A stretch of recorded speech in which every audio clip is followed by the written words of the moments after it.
Simone never thought she would remember the exact sound of a key turning in a lock she used to own.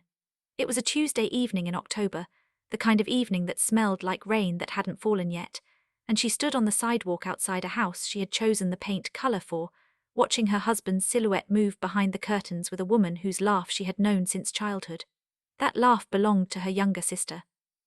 For 3 years, Simone Carter believed her family was the one thing in her life that could never be broken. She was wrong. What happened next would not just end a marriage. It would end a family, freeze bank accounts, collapse a business, and force 4 people who once shared her holiday table to show up at her door, one by one, asking for forgiveness they never thought they would need.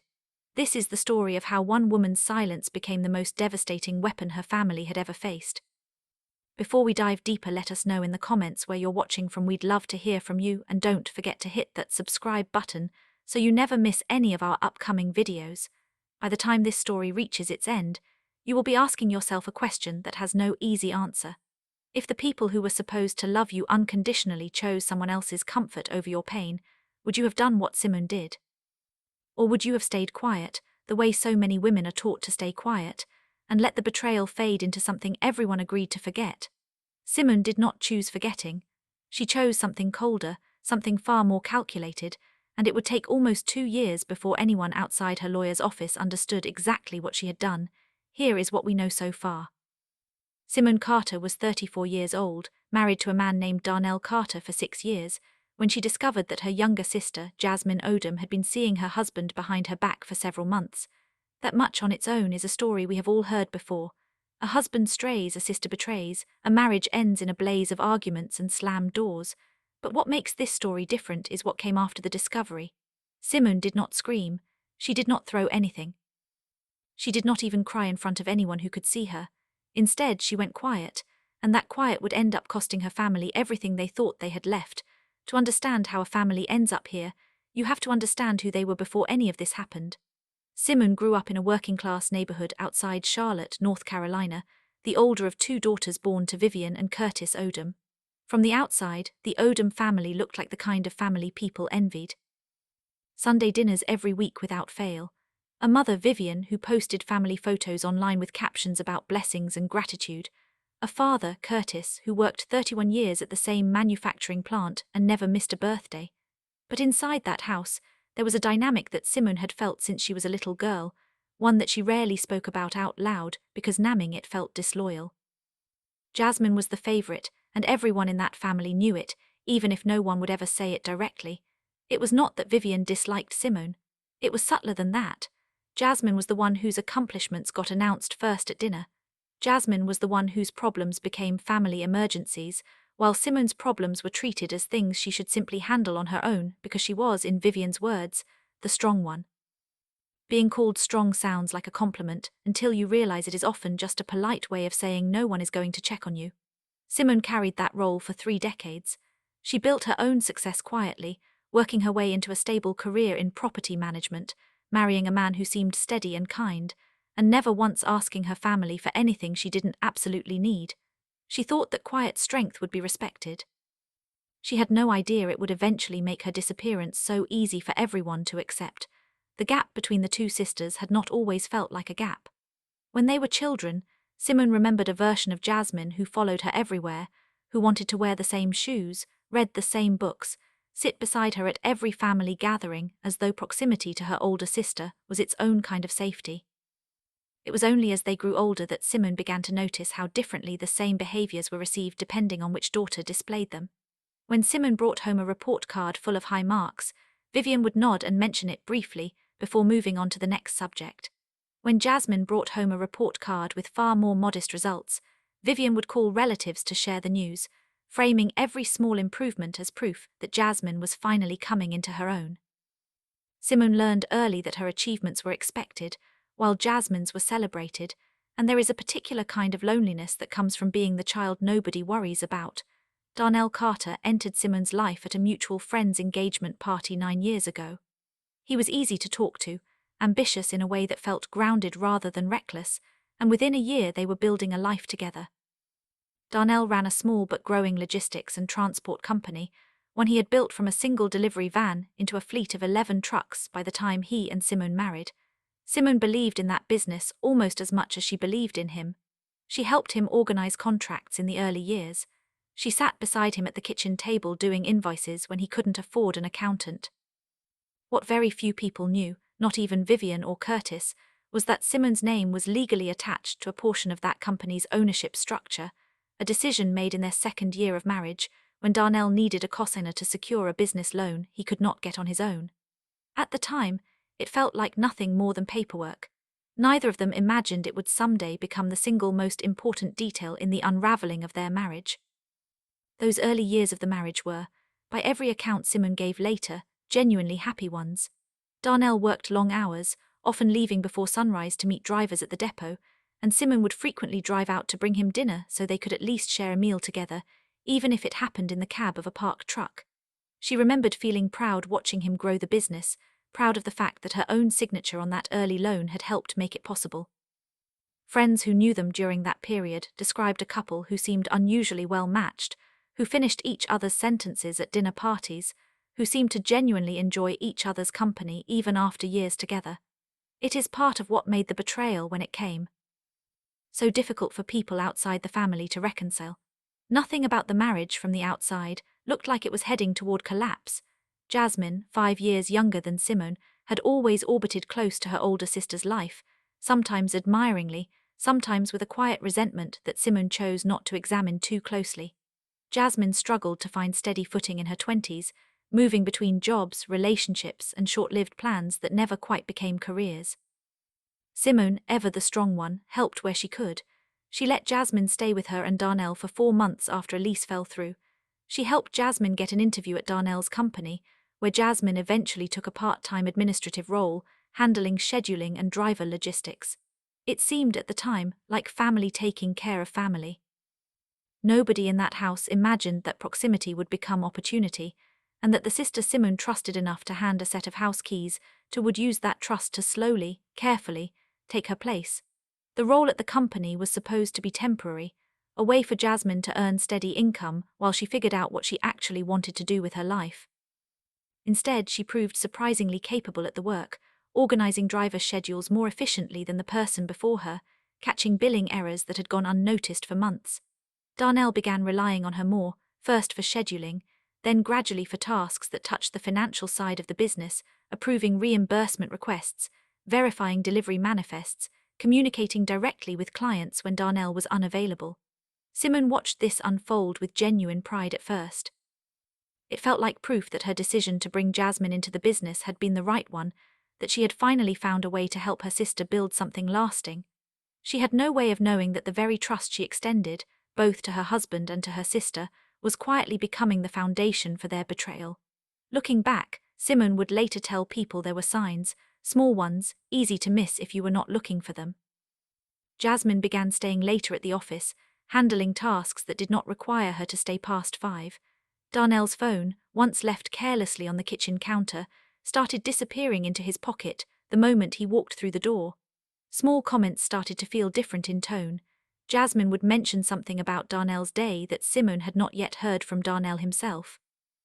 At family dinners, Vivian began praising Jasmine's growth at the company in a way that felt oddly specific, oddly proud, as if she were watching something develop that Simone was not yet allowed to see. None of it was proof. All of it was a feeling, the kind most women learn to talk themselves out of because namming it out loud feels like an accusation you are not ready to make. There was a particular evening, roughly 8 months before Simone found the receipt that would confirm her suspicions, when she almost asked Darnell directly if something had changed between them. They were sitting on the back porch of the home they had bought together 3 years earlier, and Darnell seemed distant in a way she could not quite name, present physically but somewhere else entirely in his thoughts. Simone remembered opening her mouth to ask if everything was all right, then stopping herself, telling herself she was imagining tension that did not exist, that the exhaustion of running a growing business was enough to explain any distance between them. She would replay that evening many times in the months that followed, wondering what might have changed if she had trusted her instincts sooner instead of talking herself out of what she already, on some level, knew to be true. The discovery did not come the way it does in the movies. There was no dramatic phone call at midnight, no lipstick on a collar, no single catastrophic moment that shattered everything at once. It came slowly, the way most devastating truths do, in the form of small inconsistencies that Simone could no longer explain away. It started with a receipt from a hotel 40 minutes outside the city, tucked into the pocket of Darnell's jacket when she was gathering laundry on an ordinary Sunday afternoon. The date on the receipt matched a weekend Darnell had told her he was visiting a supplier in Greensboro. Simone stared at that piece of paper for a long time before she folded it back up and placed it exactly where she found it. She was not ready to ask the question yet. She needed to know more before she gave anyone the chance to lie to her face. Over the following weeks, Simone became quietly methodical in a way that surprised even her. She began paying closer attention to Darnell's schedule, cross-referencing it against the company's internal logistics calendar, a system she still had access to from her early years helping him build the business. She noticed that on the days Darnell claimed to be meeting suppliers, Jasmine's timesheet often listed her as working remotely from home, a privilege only a handful of senior staff were supposed to have. She noticed that Jasmine had stopped coming to Sunday dinners with her usual excuses about work, yet somehow always seemed to know details about Darnell's week that Simone hadn't shared with anyone. Piece by piece, a pattern began to form, one that Simone did not want to see but could no longer ignore. She was not looking for proof of an affair anymore. She was looking for the exact size of the lie she was living inside. During this period, Simone kept a small notebook hidden in the bottom drawer of her nightstand, a habit she never fully explained even to her attorney later on. In it, she recorded dates, times, and small details that on their own meant nothing but together painted an increasingly precise picture. A cancelled dinner plan here, an unexplained charge on a shared card there. She was building a timeline before she ever consciously decided that was what she was doing, driven by an instinct she did not yet have language for. Friends who knew her during this period remembered her seeming unusually quiet, more observant than usual, though none of them suspected the reason. Simone had always been good at holding her feelings close, a skill she had developed out of necessity growing up in a household where her pain rarely received the same attention as her sister's. The confirmation came from an unlikely source, a longtime driver named Otis who had worked for Darnell's company since its earliest days and had always had a soft spot for Simone, remembering how she used to bring the crew coffee during the company's leanest years. Otis mentioned, almost in passing, that he had dropped off a delivery near a townhome complex on the north side of the city and had seen Darnell's truck parked outside for several hours in the middle of a workday. Jasmine's car parked right beside it. He did not think much of it at the time, he told her later, until he noticed how careful Simone was in the way she asked her question, how still she went waiting for his answer. Otis was not a man who enjoyed being the one to break a woman's heart, but he was not a man who believed in protecting a lie either. He gave her the address without hesitation. Simone did not go to that townhome. She did not knock on the door, did not confront anyone in the moment, did not allow herself the satisfaction of a dramatic scene that would only give her family a story to spin in her absence. Instead, she drove home, sat at the kitchen table where she had once done invoices by hand to help her husband's business survive, and she began making a list. Not a list of accusations, a list of documents, bank statements, the original loan paperwork from 9 years ago. The operating agreement for the company that still, legally, listed her as a minority owner with specific protections neither Darnell nor Jasmine had ever bothered to read closely. Simone had spent years being underestimated by her own family for being quiet. She was about to learn exactly how useful that underestimation could be. The confrontation with Darnell happened 3 days later, on a Thursday evening, in the same kitchen where their marriage had been built and was now quietly ending. Simone did not raise her voice. She laid the hotel receipt on the table, followed by a printed log of the delivery schedule discrepancies, followed finally by Otis's account, and she asked Darnell only one question. She asked him how long. Darnell did not deny it. People rarely do once they realize the person across from them already has proof, only lies of omission left to offer. He told her it had been going on for nearly 7 months. He told her he never meant for it to happen, the way people always say, as if 7 months of scheduled dishonesty could ever be described as an accident. Simone listened to all of it without interruption. When he finished, she stood up, walked to the bedroom, and began packing a bag not for herself but for him. He asked her more than once that night what she was going to do. Simone did not answer him, not because she didn't know, but because she had already decided that Darnell no longer had the right to know her next move before she was ready to make it. She watched him carry 2 suitcases to his truck in the dark, watched the taillights disappear down the street she had walked 100 times as his wife, and she remembered feeling something closer to clarity than grief in that moment. The grief would come later, in waves she did not expect, arriving at strange times over the following months. But that first night, sitting alone in a house suddenly too quiet, Simone felt something she had not expected to feel at all. She felt in control of her own life for what may have been the first time in years. The confrontation with Jasmine was different, sharper, because betrayal from a sister cuts through a part of you that a husband's infidelity cannot touch. Simone drove to her parents' house the following afternoon, knowing Jasmine would be there for what was supposed to be an ordinary Friday visit. She did not raise her voice there either, though everyone in that living room would later say they had never seen her that still, that controlled in their entire lives. She asked Jasmine directly in front of Vivian and Curtis whether it was true. Jasmine's silence answered before her words ever could. What followed was not the explosion Simone might have expected from herself a decade earlier. It was worse. It was calm. Simone told her family in a voice that barely rose above conversation that she would not be attending another Sunday dinner, and then she left, and for the first time in her adult life, nobody in that house knew what she was going to do next.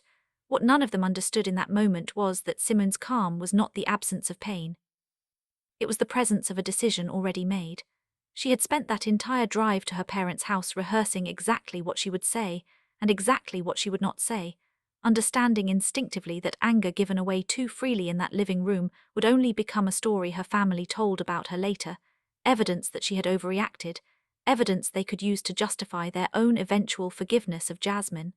Simone refused to give them that story. She would not be the sister who screamed. She would not be the wife who begged. Whatever came next, she intended to walk into it with her dignity fully intact, even if it meant walking into it entirely alone. The weeks that followed Simone's departure from that living room were unlike anything her family had ever experienced. Vivian called every day for the first 2 weeks, leaving voicemails that shifted in tone from concerned to pleading to, eventually, frustrated. Curtis, a man who rarely inserted himself into what he considered women's matters, drove to Simone's apartment twice, only to find she was not answering the door even when her car was parked outside. Jasmine sent messages that alternated between apology and self-justification, the kind of messages people send when they are trying to convince themselves as much as the other person. Darnell's attempts were the most frequent and the most desperate, texts asking to talk, asking for one more conversation, asking her to at least tell him what she wanted him to do. Simone answered none of it. She had spent 34 years being the one who reached out first, who smoothed things over, who kept the family functioning. She was done doing that. What her family did not know, what none of them could have known, was that Simone's silence was not grief turned inward. It was strategy. In the weeks after the confrontation, she met privately with a business attorney recommended by a former colleague. Simone brought with her the original operating agreement from Darnell's company, the one drawn up 9 years earlier when she co-signed his very first business loan. Buried in the language of that agreement, language neither Darnell nor his newer business partners had ever bothered to revisit, was a clause granting Simone specific approval rights over any major financing decisions, asset transfers, or ownership changes made by the company, rights that remained fully valid regardless of her marital status. She had not remembered that clause existing. Her attorney reminded her it did, and that it had never expired. Her attorney, a measured woman with 2 decades of experience in business litigation, later admitted she had rarely seen a client so composed while reviewing documents that so directly involved the collapse of her own marriage.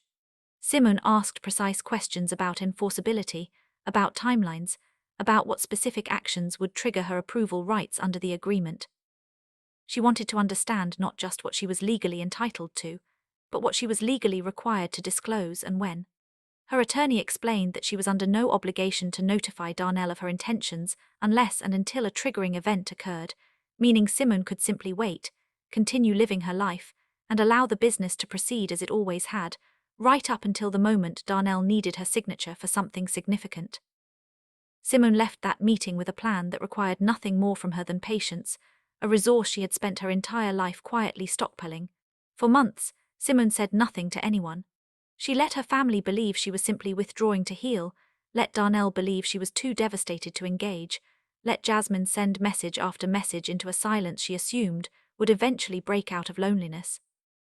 Meanwhile, Darnell's company was preparing to take on a significant expansion loan, a deal that would have doubled his fleet and positioned him to bid on a lucrative regional contract, a deal he needed finalized within the year to remain competitive against two larger firms circling the same clients. He did not know that his signature alone was no longer enough to secure it. He did not know that Simone's name, still attached to that original agreement, meant the bank's legal team would eventually require her approval before releasing a single dollar. For the first time since this began, the timeline was no longer being dictated by Darnell and Jasmine's choices. It was being dictated by Simone's. During those same months, Simone rebuilt her life in ways that had nothing to do with her family at all. She moved into a small apartment near her office, furnished it slowly and deliberately with pieces she chose entirely on her own, without needing anyone else's approval for the first time in nearly a decade. She reconnected with friends she had drifted from during her marriage, women who had their own stories of family dynamics that rewarded silence over honesty, women who understood without needing lengthy explanations. She did not date, she did not seek out distraction. She simply lived, quietly and deliberately, allowing herself to grieve the parts of her old life worth grieving while refusing to perform that grief for an audience that had never earned the right to witness it.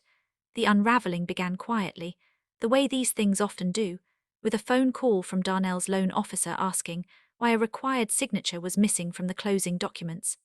Darnell assumed it was a clerical error, something his lawyer could resolve within a week. It took considerably longer than a week. When his attorney finally traced the issue back to the original operating agreement, back to a clause that had sat untouched for nearly a decade, Darnell reportedly sat in his office for over an hour before making a single phone call. Word moves quickly in a family that size, and within days Vivian knew Curtis knew and Jasmine, now living with Darnell in the home Simone once helped decorate, understood for the first time that walking away quietly did not mean Simone had walked away powerless. The loan stalled, the expansion contract slipped toward a competitor. And the calls to Simone's phone, which had slowed to almost nothing over the previous months, started again, more urgent this time, no longer about reconciliation, but about rescue. It was around this time that Detective Renee Ashford entered the story, though not in the way any of them expected. Renee was not investigating Simone or Darnell directly. She was part of a regional financial crimes unit looking into a separate, unrelated matter involving falsified delivery manifests tied to several transport companies in the area, a pattern of inflated mileage and fuel reimbursement claims used to siphon funds from larger contracts. Darnell's company, in the scramble to make its finances look stronger ahead of the stalled expansion loan, had approved several manifests that Jasmine herself had helped process in her scheduling role. What began as a private family betrayal was about to become something neither Darnell nor Jasmine could contain within the walls of that house.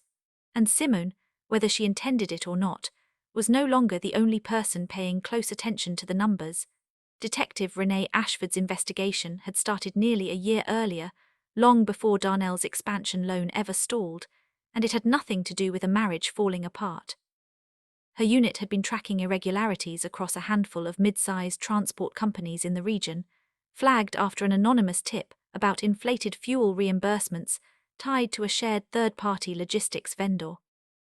Darnell's company was one of 11 under quiet review, not because anyone suspected him specifically, but because his fleet had grown unusually fast for a business his size, and fast growth, in Renee's experience, was either a sign of good luck or a sign someone was cutting corners to make the numbers look better than they were.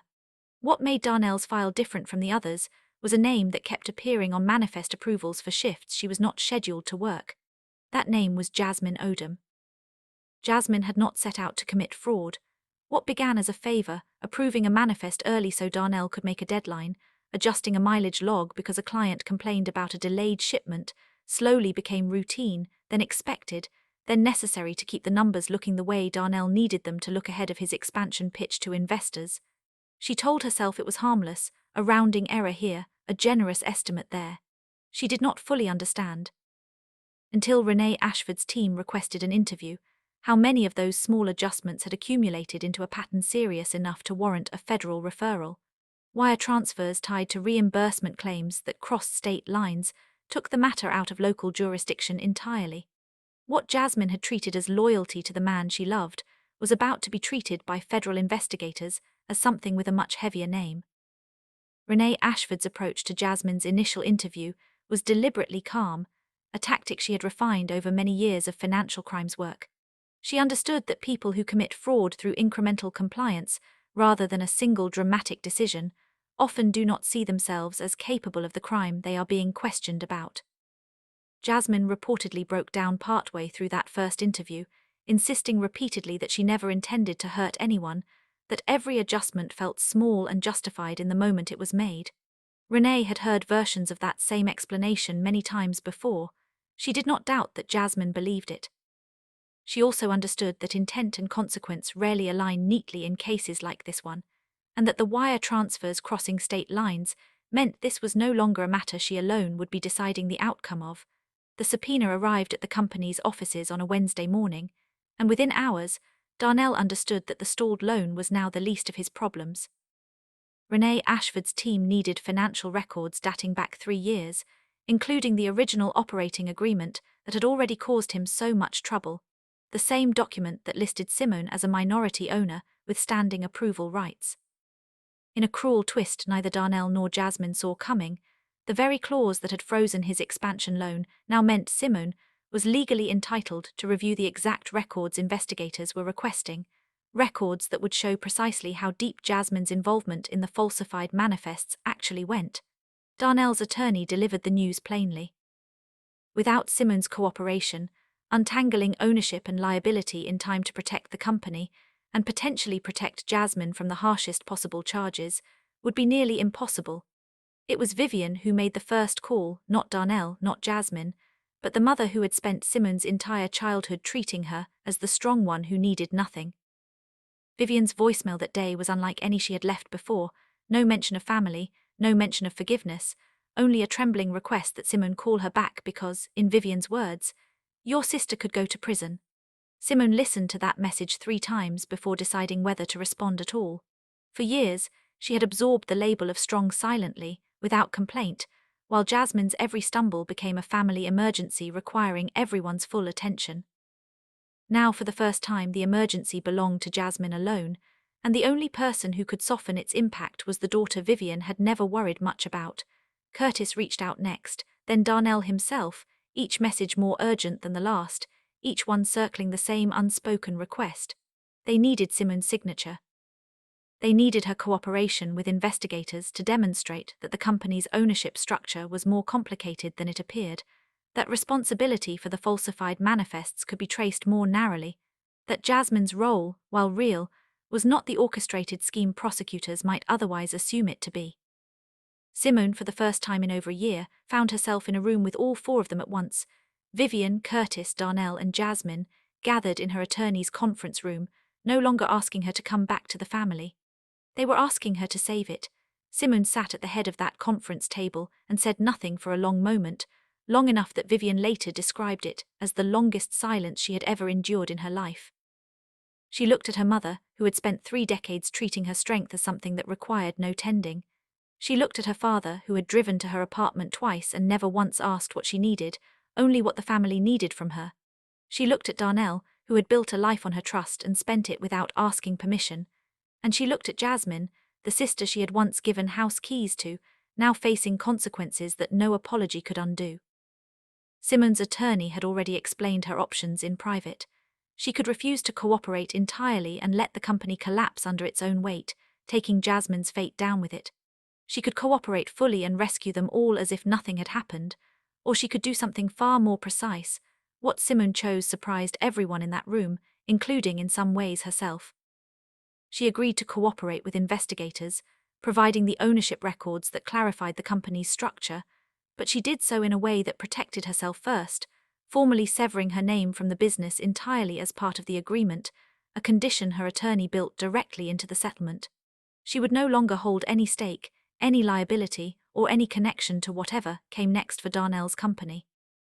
In exchange, her testimony about the limited scope of her involvement helped investigators understand that Jasmine's actions, while serious, had been carried out under pressure from a business owner eager to protect his own numbers, a distinction that would matter significantly when charges were finally filed months later against Darnell, rather than Jasmine as the primary party responsible for the fraud. The months between that conference room meeting and the eventual resolution of the case were slow and grinding. filled with depositions, document reviews, and the kind of bureaucratic patience that rarely makes it into the dramatic retellings of stories like this one. Simone attended every meeting her attorney required of her, answered every question investigators asked with the same measured precision she had shown throughout, and otherwise returned to the quiet life she had built for herself in the months since leaving her marriage. Reporters covering the broader financial crimes case occasionally reached out for comment, drawn by the unusual detail of a minority owner whose approval rights had effectively unraveled the scheme. Simone declined every request. She had not done any of this for a headline. She had done it because it was, finally, the only path available to her that did not require her to pretend the betrayal had never happened. The final outcome was not the dramatic courtroom reversal some in the family had hoped for. Darnell ultimately pled guilty to charges related to falsified financial documents used to secure federal adjacent wire transfers, a plea that came with restructured probation, significant fines, and the loss of the business he had built from a single delivery van. Jasmine avoided federal charges entirely, cooperating as a witness in exchange for immunity, though the fallout in her personal life proved its own quiet punishment. The relationship she had built with Darnell did not survive the collapse of everything they had built together, the strain of financial ruin exposing cracks neither of them had accounted for when they first crossed a line neither should have crossed at all. Vivian and Curtis, for their part, spent the following year in a kind of quiet reckoning neither had anticipated. Vivian later admitted, in a rare moment of honesty during one of the few conversations she and Simone still shared, that she had spent so many years worrying about Jasmine that she had never once considered whether Simone needed worrying about too. It was not an apology, not exactly, but it was closer to acknowledgement than anything Simone had heard from her mother in over 3 decades. Curtis said even less, though his presence at the few family gatherings that resumed afterward carried a different quality, more attentive, more careful, as though he understood on some level that his daughter's silence had been the loudest thing in that family's history, and that he had nearly missed it entirely. As for Simone, she did not return to Sunday dinners. She did not rebuild the closeness she once had with Vivian or Curtis or the sister she had once trusted completely. What she offered instead, months later, once the legal matters had fully settled, was something quieter than reconciliation. She agreed to occasional contact, brief, guarded, entirely on her own terms, a version of family that asked nothing of her she was not willing to give.